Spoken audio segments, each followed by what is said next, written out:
তখন টেস্ট সর্দি হচ্ছিল মানে গেট ওয়ান মানে ব্যথাটা আছে না সর্দি পরিমাণ ঠিক আছে। চর্বির পরিমাণ বাড়ছে। টেস্ট করছেন কবে? Cholesterol test, lipid profile?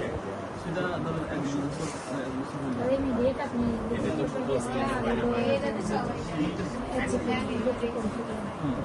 Test করাইছি আর সেটা প্রচুর পরিমাণ গ্যাস হয়ে আছে, ঠিক আছে, প্রচুর পরিমাণ গ্যাস আটটা আছে না পায়খানা কিন্তু কন্টিনিউ হয় না, খাওয়ার রুচি কমে গেছে আর ঘুমটা একটু কম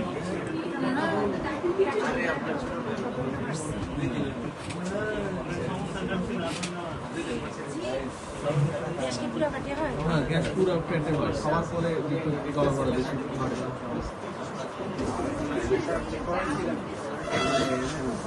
আর